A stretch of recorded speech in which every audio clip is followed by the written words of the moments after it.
Hello, everyone. Welcome to Puzzle Huddle with Experts. Today, we have a very special guest, Dr. Lakeisha Johnson. I know her as a wife, a mother, a social media influencer, an Instagrammer, a literacy advocate and professional, and a professor. So lots of hats that she wears, and we have a chance to experience a lot of those things through sharing on social media. But if you could unpack your professional position and your credentials professionally. Can you describe those to me? Sure. Thank you so much for having me. I am a reading researcher. So by trade and training, I'm a speech language pathologist. That means I work with across the lifespan from babies up to adults who have communication disorders or language literacy disorders, even swallowing disorders. We can do it all. My expertise is in language and literacy. So I like to work with the little ones. I've practiced as a school-based SLP. So I've worked in the elementary schools for several years.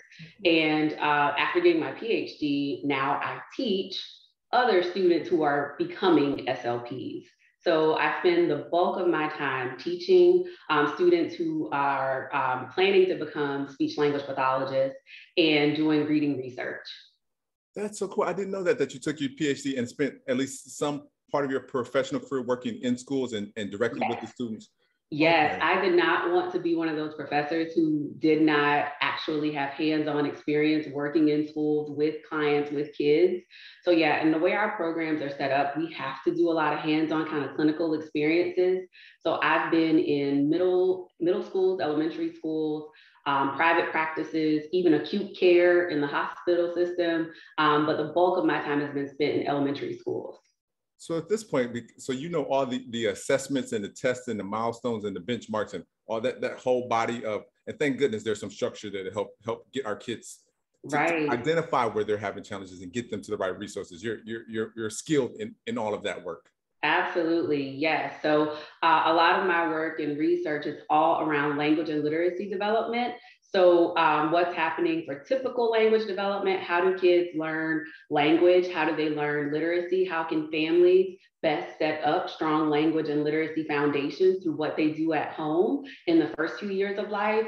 And then research-wise, I look a lot at how do we make improvements for African-American children, children from minority backgrounds, children growing up in poverty, children who have disabilities. So all of the children who are vulnerable to maybe having reading difficulties or difficulties learning how to read. So that's really where I spend the bulk of my time now. Yeah, as you described that sounds much more, that doesn't sound like just a way to make some money. There's definitely, yeah. There's something that drove you to that. What is it from your personal experience that made that solution and that way to help our community, that made that important to you? Yeah, well, I was really interested when I first got into the field. I was really interested when I started to learn more about dialects. So a lot of time we hear about African-American English, and sometimes it's looked at as a dialect that's really heavily stigmatized or negative. A lot of people know it as Ebonics, or sometimes they mistake it and call it slang. Slang is very different. African-American English is a rule-governed dialect. So there are rules to what we do. And what I like to talk about when I'm even talking with families, educators, other professionals is there are rules around what we do when it comes to our languages, and they're valuable and they're part of our culture, right? So a lot of the work that I like to do is the same way we get super excited when we hear a person say they're bilingual or multilingual. You know, we're kind of like, oh my gosh, that's so amazing that you know so many languages. I want that same feeling of awe and inspiration to come when a little Black child says, I'm bidialectal. I can speak AAE, I can speak mainstream American English, I can go back and forth, right? Because it really is this power that we have, that our dialects and our culture allows us to be able to maneuver and go in and out.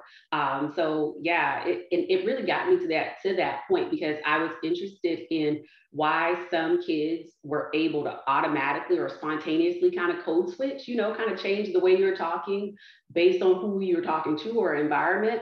I know my grandma, I was raised by my grandmother, and I know she never specifically said, you need to change the way you talk when you talk to the teacher or the principal or at church, right? Nobody ever told me that.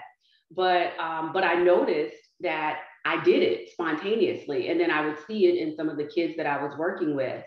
And then there were other kids, same environment, same school, same communities who didn't. So that kind of really prompted me to get more involved in the field, to really learn more about our dialects, how valuable they are, and then how do we use what our kids are bringing to school with them to help them learn that academic language that they ultimately need to be successful in the world, until we can dismantle, our educational systems that say dialects, and all these other children who are bidialectal, who are bilingual, who come with other varieties.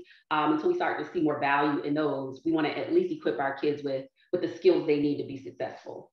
Yeah, I find it very interesting how a lot of pop culture has its roots in African-American culture, and it's all marginalized and unappreciated until it's co-opted, and then it drives brands and sales, and it's interesting how it's suppressed and marginalized until it's adopted, and then it's making money. And we see it time and time again. We see it time and time again. It's happening. I mean, it's happening right now with Juneteenth, right? Now that it's a national holiday, we're seeing all of these companies and businesses and brands kind of co-opt it, right? And it's the same concept around language, around the ways that we say different things, right? When we drop those G's on the ing, I'm going to the store instead of going, and then somebody else says it, now it's looked at, when they see it in a song or they see it in pop culture, it's the cool way to say things. But no, that is a part of our language system, right? And it's embedded and ingrained in us.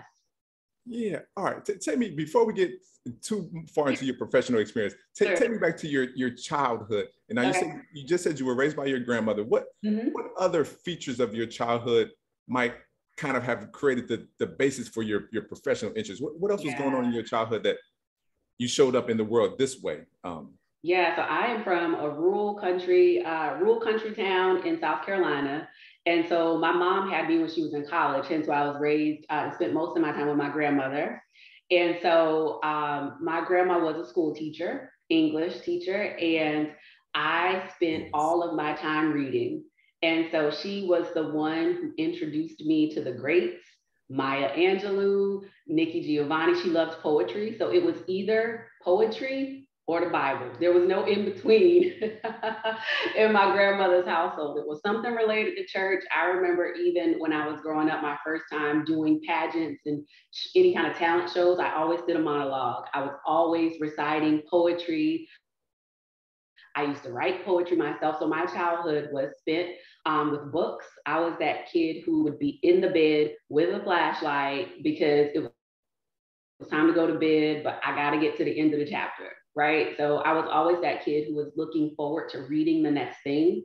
And my family, my mom, my grandma, they were all real big advocates of reading. And they were all graduates of HBCUs, lots of family members. I'm probably we now have 4 generations probably that have gone to South Carolina State University, an HBCU there in South Carolina. And so education has always been at the forefront of my childhood. And at that point, I mean, I didn't know what we didn't have. All I knew was books, and that our home was, filled with love and support.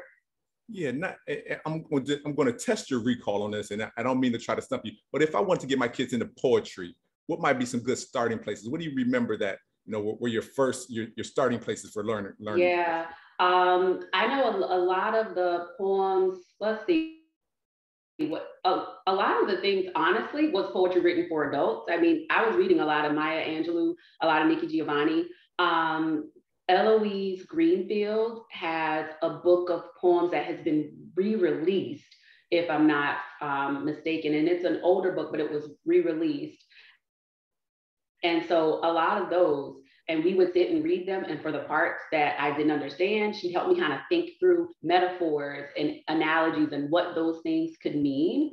Because, English teacher, she would have us reading them. And I'm sitting there like, I don't really know what this means, but as you keep reading it, as you read that Toni Morrison and Sonia Sanchez, it all starts to, what I love about poetry is that you get to visualize it, right? And it could take on all these different meanings. So even with Maya, when we think about poetry, what I try to do is find, because there are a lot of children's books now that feature poetry, I try to look and find books that have really, really amazing illustrations that go along with it, because it'll help you understand and break down some of those metaphors that sometimes kids may not have, the language or vocab to really understand some of it, but they have the support of the illustrations to really help them visualize and bring the poetry to life. Yeah, now that we're discussing this, there's certainly some Langston Hughes poems that I learned in college that are just, they're really digestible. It's not too complex for a young person. Yeah, definitely. Langston Hughes is another good one. I mean, there's so many of those things. And then when I got to college, it was like my eyes were wide open. You know, when you go to an HBCU and you're just immersed in so much of the culture, the literature, people that you've never heard of, and then also getting to meet them, because of course, those are the people who are coming to campus, right? I got to meet Nikki Giovanni. I was a student orientation leader, so in a part of our student government. And so when those Omar Tyree, remember how big Omar Tyree was when we were like, he came to our university, and those were the events that really started to kind of crystallize that all that I had kind of learned, as a child. It just made me want to keep reading more and more. Oh, this makes so much sense now. Yeah. Now I get the steps to who you became. The groundwork was just certainly there. You were on your way to becoming this the whole time. So your professional research, so your doctoral research. So it's help unpackage that for me. I looked at the title, and because I don't have the terminology to digest that, help me understand what you studied. So I'm a professor at Florida State University. And so a lot of my research right now, well, in the past, a lot of my research, as I was talking about with African-American English and dialects, I was really interested in kind of looking at what are the underlying skills for why we use dialect and why there are differences in the amount of dialect that we use. So research has shown that, across the board, African Americans may speak some amount of dialect. So everybody's not going to speak a lot, depending on where you're from, region in the country. All those kinds of things make differences, right? So you may have upper class, lower class. All those kinds of things can have a difference in terms of how much you speak. And it's also not just African Americans that speak African American English, right? It's all communities. So if there is there's a lot of really interesting research from some bilingual African Americans who also are Spanish speakers, looking at what happens when Spanish speakers live in Black communities, right? And how the second language they're learning, so they learn Spanish first, and the second language they're learning or dialect is AAE. It's fascinating. It is completely mind-blowing. But so my work, to get back to that, is really to look at what are those underlying skills. So, and some of the things we've learned is this concept of linguistic awareness. So how aware are you that there are differences in language and how we use language differently at different times, right? It's how flexible language is. So probably games that you play with your daughters around, like, if I give you the word cupcake and I tell you to take away cake, what word is left? Cup, right? That's being able to play with language. Like, you have the word, you hold it in your brain. These are the same kinds of things that are happening if we think about what we do when we code switch or when we're in professional settings. We may change the way we talk, right? For us as AAE speakers, for myself, right? I'm holding all of this in. I'm picking and choosing the way that I want to say things, the way I want to phrase things. But the other cool part is that I'm also very unapologetic and authentic, even when in professional settings, because I feel the field that I'm in is 92% white. So speech language pathologists, 92% white, only 3% African Americans, and it's mostly white women, right? And so I'm very cognizant when I'm in these spaces, I still use dialect. I'm still that country girl from South Carolina because I need for people to also not have this cringy feeling when my subjects and verbs don't conjugate, right? Or when I leave off a plural, because I think it's important for them to see a person with all those letters behind their name. You know, this person who's this quote unquote expert in literacy who still does these things. So when they work with that child in that school, that poor Black or brown child who's doing some of these same things, they understand it for what it is as a language system and not this thing that's terrible and broken and bad that they need to fix. So go ahead.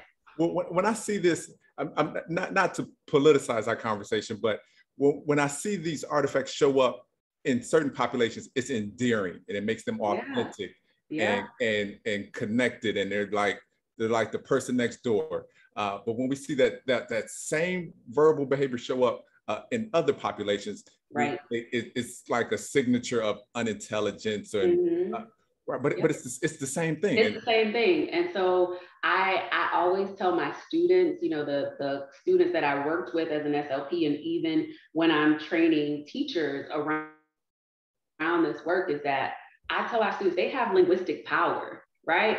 I'm just adding another tool to your toolbox. You are a superhero and you have these powerful things. Think about what we see in rap music, right? The poetry, one, the linguistic or the rhetoric and all those kinds of the metaphors, the colorful language that we even see in our music, right? When we think about what they have to do in order to be skilled, it's like a huge superpower, right? And I want students to know, because a lot of them, they don't know, they've never heard African-American English. If you ask them, they don't know what that is. And that's okay. They ain't gotta know. Yeah. All they need to know is you have this language that's embedded in you because of, you know, that's embedded in you because of who you are culturally, right? And who you are regionally, where you're from, those kinds of things that make this impact. And it's important for me to ensure that educators who are working with these students are able to understand dialects for what they are. So I do a lot of training in my research for educators, for other SLPs, to be able to leverage what students are bringing to the table to be able to support them when it comes to academic outcomes. Yeah, what's your favorite course to teach at your university? Like, what class do you really get excited to instruct? I teach one class on, and I'm not currently teaching, I was teaching it at my former university. So right when you moved to DC, we were leaving the DC area. I used to work at the University of the District of Columbia. Yeah. And I have not taught this course here at FSU yet, but it's coming back. It's a course on sociolinguistics. And so it is the connection or intersection between social demographics and language. So think about all those things like age, gender, where you're from, SES, all those things. How do they all intersect? How does culture and power, just how we're talking about how these things can be co-opted by other populations, how all of these systemic things that have happened in society, how that impacts language and how that impacts really what we see in our classrooms in our educational system. So I absolutely love that course because a part of that is allowing, like I said, our profession is extremely white, allowing for all of us to take that time to have that self-reflection around your biases around language, right? Because we all have biases around language. We have biases around all kinds of things, right? But specifically, we have to understand what our own identities are in terms of language and culture. What is culture? How do you define it? What becomes of you, you know, because for a lot of us, we can't trace back where we came from. I'll have students who say, yeah, I'm a third generation, my family can't. And I'm like, I can't go back that far. I can go back to the grandparents that I know that physically, you know, my great grandparents. But I love that course because it takes us from awareness to increasing knowledge around all these different cultures. So we learn about a variety of cultures in this whole sense of cultural humility, that there is no cultural competence. I'm always learning about other cultures and how to be more culturally responsive when I'm working with clients and families. Okay. Yeah, so I love that class. Yeah. And of course, I love all my literacy kinds of like, I teach one about emergent literacy skills. So how children from birth, what do we do to ensure children have strong literacy foundations? Let's talk about that. Now, Okay. what do we do from, You already know. from, I guess, It's the kind of things that you're doing right now. So of course, even before the child is born, we want to think about and a project that I'm trying to get off the ground right now is this healthy language in the first year. You know how moms and caregivers, families, all those who are supporting the pregnant woman, they take these classes, right? We take labor and delivery courses, we take stuff around breastfeeding. There's no healthy language in the first year. Like, I know, wouldn't that be amazing?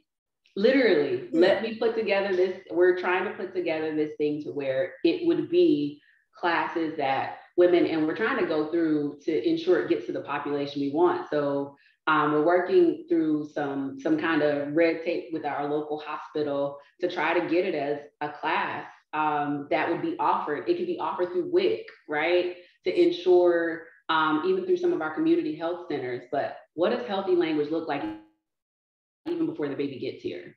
So the things that you're doing, but then from the jump, your routines that you start with your baby in the first year, diapering, meal time, bath time, those are all opportunities for healthy language to occur. So the words that you're using from jump, how we should I always tell students when they ask about baby talk, nah, we don't do baby talk. There are things that we do, the goo goo gaga, nah. We talk to the baby like a human because they're little humans. But the cool part is that there are these things that we can do. We use shorter words. We use a sing-songy kind of a voice. Hey, baby, you're just the cutest baby. We repeat it a lot. We do things like see specific objects. Look at your nose. I just love your nose. Can you point to your nose? I've said nose 3 times in the last 5 seconds, right? Yeah. Those are the kinds of things, the habits that we establish in the first year that then set us up for good emergent literacy skills. So that's a whole class all by itself. Yeah, I don't remember what training or exposure or book or podcast. I don't know what I listened to. Someone told me along the way that I should narrate my child's experiences. So if you're ever in the next room next to a parent with a young child, you hear them talking and just explaining what's happening. This kid is months old, so that they can't crop. But hey, we're going to get in the bathtub. Look at you, time to take off your pants. We're just having this whole kind of one-way conversation, but it's presenting these words to hopefully plant the seed. And you're laying the groundwork. It's just like you're a sports commentator. You are narrating your every move. And the baby is hearing that. They're hearing that. They're taking it in. Research shows that, a kid needs to hear a word 6 times before it's in their vocabulary, right? We know that babies, even before they say their first words around the age of 1, they can understand so many more, right? So they can understand all of these things because of the things we do. They see you pointing to that thing that's a bottle that has this white liquid in it. And every time you see it, you say bottle. So therefore, I'm going to call it bottle, right? So everything that we do, the more we talk, the more we use language, narrate everything we do. And then when the child does start to say word, we add on. So if they say ball, you're right, that's a big ball. That's a big red ball, right? So there are all these things, how we expand once they do start talking, and you just keep going from there.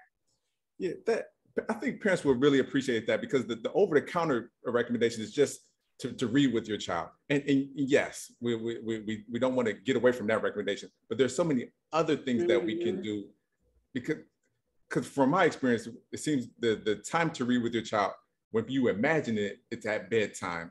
Right. And for me, it's also at the point of the day where I'm the most tired.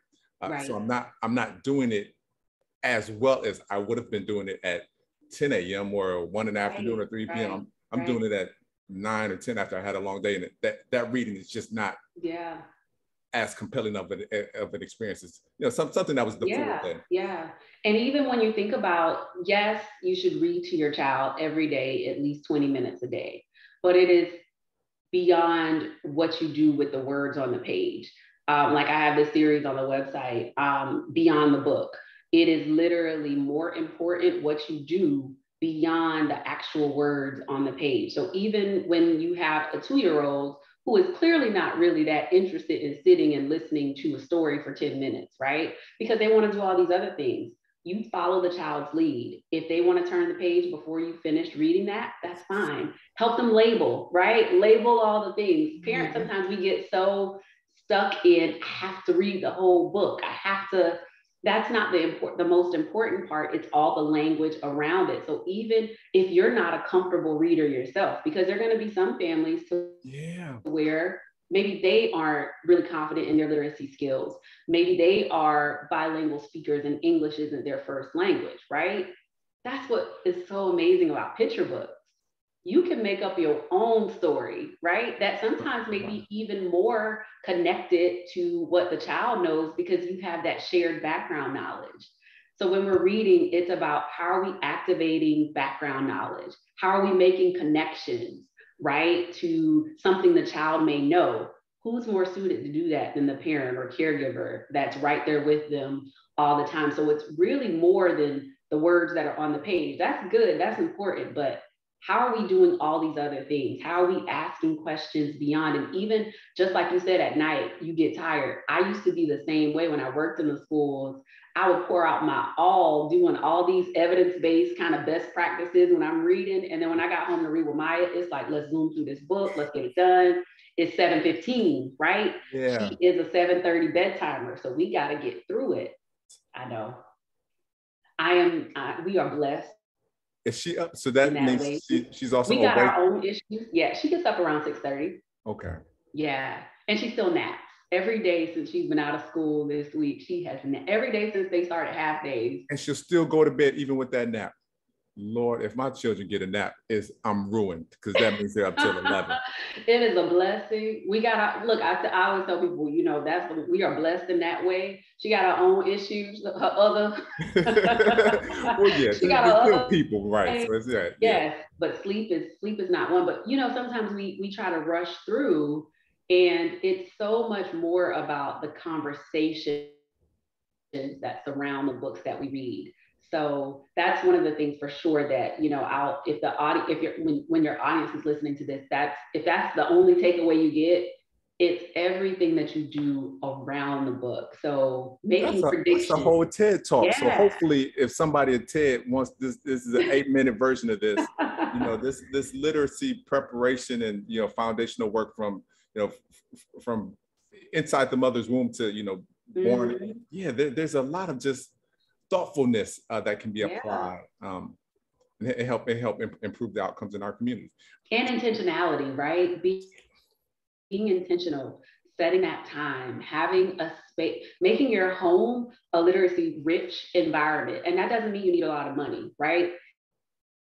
I'm always encouraging library cards. There's so many people who don't know the power of a library card. And even when you empower your child by getting them their own card when they turn 2 or 3, depending on what age it is in your local community, but having books available in random spaces around the house, right? So definitely in their bedrooms or their rooms, but in the living room. We have a book basket in the bathroom. We keep a few books in a car, right? Books are everywhere around us so that it is always, and books shouldn't be a chore. It shouldn't be what you tell the child to do when they've gotten in trouble and they can't be on their tablets no more. Go read a book. Because then they equate that to punishment. And that's not what books should be, right? It should be this happy experience. And you want to encourage them to read what they love, right? Especially during the summer. I've been on a whole kick, as we talk about summer slide and summer loss around when kids are out of school. But this is the most important time where they can really get to read what they love because they spent the last 8-9 months of the school year reading what the teachers told them to read outside of what they get from the library, right? Yeah, I'm having my own personal epiphany here because as a parent with the online shopping and the convenience of buying things, you're tempted to just buy more things as if that is improving the outcomes in your home. And so more books doesn't necessarily mean more reading. Nope. You could have 100 of the best children's book if you're not. So maybe 10 books in your home is a better number if that actually triggers the reading. And rotate them, right? If you have that 100 books, I like to talk about rotating libraries, right? Or rotating shelves, because we also know that if a book is on a shelf, like what's behind me where you can't see the actual cover, kids are much less interested to go pick and choose a book. But if you at least have, like on the top, if I would have had a few books where I could actually see the cover of the book, rotate those out. That then prompts them and allows them to even feel more interest and motivated to read when they can see the cover of the book. And so every so often I swap out what's in those baskets and what's on the shelves and rotate it to something she hadn't seen in a long time, because then it brings us back to, oh my gosh, I remember this book. Or Maya, at this point, she's 6. She's just like, I don't even ever remember reading that. Right. And I've got all these memories around it. And so then it's like a whole new book. So yeah, you definitely want to, it's not necessarily the quantity, it's the quality, right? Of how you're engaging around reading those books, and then where you're keeping them, have a little space, a book nook, and even family reading time, right? We have to encourage. Kids get more motivated to read when they see the adults around them reading, and not just like from our cell phone kind of reading, because that's just going to mean they're going to read from their, which is fine, right? But there's so many things. Like a lot of us growing up, we remember when our parents or grandparents would read the newspaper every morning, and it was a routine, right? And that allowed us to either sit there and find something to read. We had those highlight magazines or, those kinds of things. So it's important for kids to also see other people around them reading. And during the summer, we like to call it a drop everything and read time. So we'll spend like 20-30 minutes where everybody has to sit down, read. My husband likes a lot of jazz, so we'll put like some low music on, everybody read. And that was even before she was an actual reader, when she would just get a stack of books and flip through the pages, come up with her own stories. This would give me a good takeaway, just getting those books oriented outwards, because children just aren't looking at the spines of the books the way they're looking at the covers. It's a different stimulus. And maybe clearing out some of the clutter so that they can find their favorite books and not be overwhelmed intimidated by too many books. Environment. Tell me this, because during the pandemic we were introduced to reading for children, but in digital formats, because there were just apps with vast libraries of books. What do you notice as the difference in your recommendation and learning to read with kids doing reading on a tablet versus a physical book in their hands? Well, there's starting to be some emerging research around differences and what we've noticed or learned with kids who are reading ebooks versus physical books. And honestly, there's not that much of a difference. What we see though is that there's this concept of print awareness. So do you understand that there's a front of the book, a back of the book, a spine of the book? You read from left to right. Those are the things that happen when you have a physical book in your hands, right? On a tablet, because it may be a difference in terms of the orientation of how the book even may be set up. There's not the physical turning of the pages, but there isn't anything that necessarily says that reading from a screen is a negative. There's not any research that says that. It's not anything that's going to be detrimental to them, as long as you're just thinking about it in terms of their overall screen time. Because I with my oldest child, I'm learning about the different the scales of reading, and there's like maybe 8 different ways to score your kid on reading, and the digital formats help me kind of really hone in the reading level based on the assessment thing, so I can pick a book that is like very dialed in. Whereas you get a picture book, there's less information there for me to get it. You need to be at the library and look at the, not to get too technical, they call them Lexiles. You'd have to actually look at the computer, either go to the card catalog, the online card catalog on the library's website, where they would have that information. But of course, in digital format, you can just filter, hit a few buttons, and it'll automatically pull up books that are right at your child's level. So in some ways, it's definitely made it more easy and more accessible There are a lot of things that I love around ebooks and digital books, and some websites. Like, we love to watch others read, YouTube, read alouds. Yeah. I love them. I love them because it's also important for, even as our kids get older and they are independent readers, it's important for them to still be read aloud to. So even a fifth grader, you can still read aloud to them because it frees up that cognitive effort that we use to understand and comprehend. So if I don't have to decode all the words, I have more space and energy, mental space to just enjoy it, right? Yeah. That and one of the hallmark features of the Reading Rainbow show was LeVar Burton narrating these books. Now, it wasn't on YouTube at that point in time, but that's something that all of us that enjoy Reading Rainbow, we all remember him reading those books out loud. I legit tweeted out a few months ago, I still want to be like, I want to be hired. I still want to work for Reading Rainbow. I still want to have a revamp.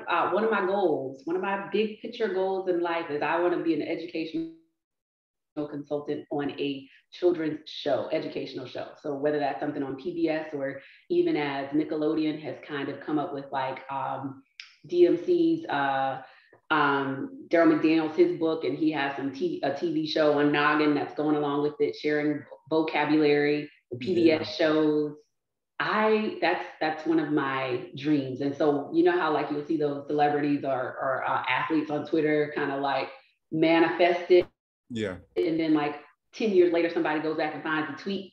I tweeted it a few months ago. So at some point it's going to happen. Yeah. So it's on record so when it happens, it's like, yeah, well, I've been talking about this for years. Yes. It is recorded. So you're going to have to let me do a part 2 of this because we have not talked about learning disabilities and speech disabilities. And I want to get that information from you. But for today's session, maybe just some of your favorite or Maya's favorite children's books that you've read lots of times. They're always fun and some of the most compelling books that you've really enjoyed as a family. Yeah, this is a terrible question. And I hate it every single time I get asked because we read so many books. We read so many books. Okay, one of my favorite, I'll start with one of my favorites. One of my favorites growing up was Corduroy. I was just fascinated by the fact that this little Black girl lived somewhere where she could walk to the mall by herself. I was fascinated that she had her own money, that she, it looked like an apartment because she got to walk up some stairs. I was fascinated. Yeah. And so I used to read that book all the time because there was no mall close to me. If I went anywhere, remember rural South Carolina, if we went anywhere, we got to get in the car, right? So I always loved Corduroy. And it has a special place because I've now introduced it to Maya and she loves it. And Viola Davis had that sequel to Corduroy that came out a few years ago. And it was good too. Yeah. So some of our other current favorites, we have been reading the newly released Queen of Kindergarten so much because we loved King of the Kindergarten. Anything by, we have a couple of favorites. Anything Vanessa Brantley Newman does is going to be a hit. I Am Enough. Grace Spires is another favorite. I even give that book to all of my graduating students. So I Am Enough or I Am Every Good Thing, depending on if it's a young man or young woman, I give them those books with a little message in it to remind them that, even as they go across that journey. Maya is currently loving, now she's reading chapter books. Her current favorite series is Mia Mayhem. So it's a really, really cool kind of chapter book series that allows us to, Mia has a different superpower in every one of them. So yeah, she really, and I think it's maybe 11 or 12 different books in the series. So that's definitely one of her favorites. Yeah, my kid started showing up with Dog Man and I don't quite get it, but she's always staring at it. So I'm Dog Man. And she hasn't read any Dog Man yet, but every time I'm interacting in our, because a lot of my work now is supporting schools. So we literally go in, we create these research practice partnerships where we go in and figure out what they need. So I'm in schools a lot. And every time there's a book fair, because we all often sponsor book fairs for kids to get free books. They go for Dog Man all the time. I don't know what it is. But it's something compelling because it's holding their interest. All right, Dr. Johnson, this is wonderful. You're going to have to let me bookmark our conversation and come back. Let's come back when I figure out what I'm doing, because right now I'm just you did amazing. Because then I want to talk to you about reading and learning developmental and language disabilities and how to help identify those characteristics in our kids and improve or get them to the right resources. But this is wonderful. I learned a lot, and hopefully as we share this video, the viewers will have picked up some tips and tricks and things that can help them improve the outcomes in their homes. So thank you so much for your time today. Thank you for having me. All right.